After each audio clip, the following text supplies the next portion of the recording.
Hello and welcome to the Temple of Tomes with your host, Indie Comics Jones. Today is November 16th, 2022. This is episode 549.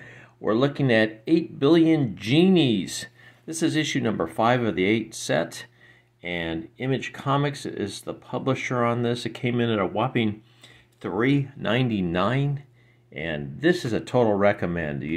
If you've missed out, please get the trade or get one of the backup issues. I know they're doing reprints of it, so you probably can get all of the issues. Charles Soule is actually the writer on this, and he's got a new book coming out. I picked that one up as well. I'm hoping to get to that. Really enjoying this story. So that tells me of the 8 issues, he's probably got them all written. He's starting a different story. And that one looks interesting as well. So hopefully it will be a recommend as well. So on the cover we have the groups of the survivors. And the survivors being that at one point all 8 billion people on Earth get their own genie and they make a wish. But we know we have a lot of, let's say, just crazy people out there that use their wish for pretty odd things. And this has pretty much destroyed the Earth as they know it. Now, so we get this nice, let's take a quick look at who worked on this. So we had Charles Soule, as we've already mentioned. The art, colors, and design cover is by Ryan Brown. I don't love his style that much, but for this story, the chaoticness of the whole story, I think it really fits. It really lands well for it. And letters by Chris Crank and Ryan Brown. Colors were by Kevin Nipstein. Production design by Erica Schultz. So there you have it. That's the crew. They've been on it all since the beginning. Take a quick look at that cover again. And let's get into it. So most of the books have started out with this story. We're going to get backstory now, because we're actually going way back to 1980, Pennsylvania. And the human population back then was only 4.4. Well, it grew all the way up to over 8 billion by the time the story began. But we're going to do a backstory on a very important character within this story. And his name is Floyd Fawn. So we get his whole story as he's growing up in the 1980s. How he's teased by other kids. He's just kind of got a different mindset. He's a bit eccentric. He does get elected class presidents, and that just kind of pushes him further around. But most of when he gets older and has a job, most of his coworkers think he's just kind of a nuisance. And as you can see, he's proposing to a woman, and she's not that happy about it. So he's at a city council meeting of all places. This is today. This would be current.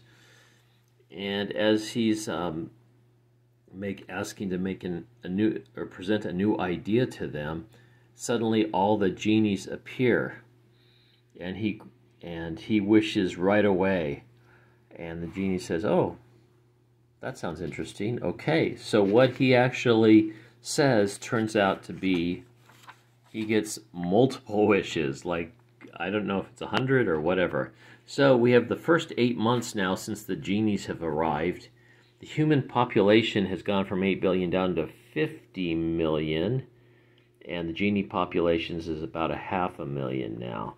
So some people are saving their genies. As you can see, the Earth has legs and all kinds of stuff. The body, a piece has been bitten out of it. And the world is just in total chaos, just from these strange wishes. Meanwhile, back in, this is 3 months after G Day, the superhero, the guy wished to become a superhero, has landed at this city. I believe it's called something Hope, and he meets Floyd Fawn, who is kind of like an Elon Musk type in a way. He's got all these great ideas, and he carries them out. He's got all these wishes, and he's created this magnificent, like Disneyland for everyone to live and enjoy in. And he just keeps coming up with great ideas, and everybody there is doing okay. Well, the rest of the world is been scoured, as they say, and is just a wasteland for the most part. There are certain outposts that are still going well. So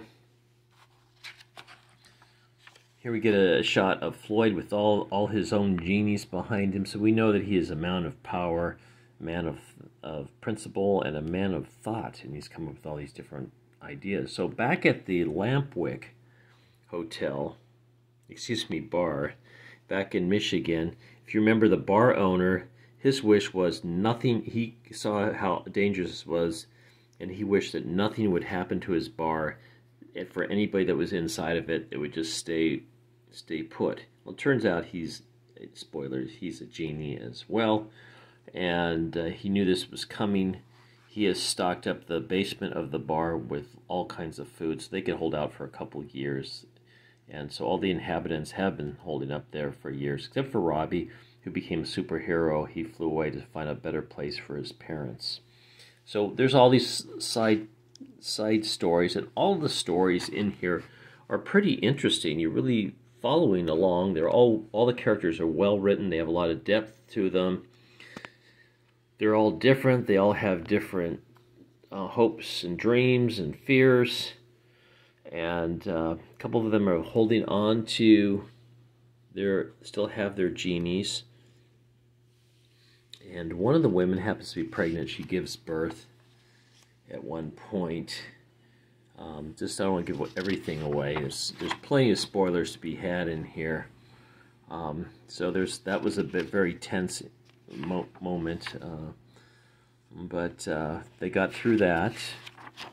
I can't go too much into it. Then we're back at Floyd Fawn, and you can see all his little genies around him.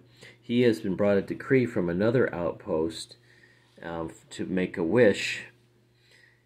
And I guess some of these people knew how to write things correctly. Maybe they're lawyers or something. So they've come up with this one wish that will set things back, bring back from scour to forested earth, and do away with some of the more dangerous things that may be along in there. It doesn't really kill off anybody, but it resets the earth, basically. So back at the bar, they realize things have changed, and now the inhabitants want to leave our bartender and go out on their own and see what is out there.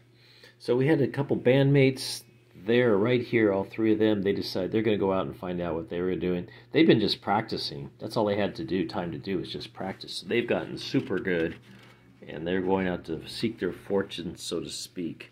Even though it's dangerous out there, they still don't know what's out there or what's left or anything like that. And then we have the husband and wife. They get ready to leave the bar. Actually, this is the there's another husband and wife that had the baby, and they are going to go out on their own and try to find their friends across the city. And in the meantime, Robbie's parents are holding out all hope that something might happen with them, and Robbie shows up to pick them up and take them off. And it's a very sad point because the bartender is left by himself at the safe hold that is the bar. We're going to explore what happens in the first 8 years in the next exciting comic of 8 Billion Genies. So that was how it ended this time. Very moving story. Charles Soule also wrote Curse Words. I don't know anything about that one. Looks like Ryan Brown was the artist on that as well. Yep, there is Ryan Brown. And God Hates Astronauts. So those are all Charles Soule, I believe. And there you go. That's the back of the cover. And this should be cover A. It is cover A. And there's a cover B as well. Okay, so thank you for stopping by and watching this review of 8 Billion Genies. It is worth picking up. Everybody I've talked to loves this book, so I haven't heard anybody a dissenting vote against it yet. This is the time that I tell you thanks for stopping by and watching this review of 8 Billion Genies, recommended by Indie Comics Jones. As always, please like, please subscribe if you haven't, leave comments, and we'll see you next time at the Temple of Tomes. This is Indie Comics Jones bidding you adieu.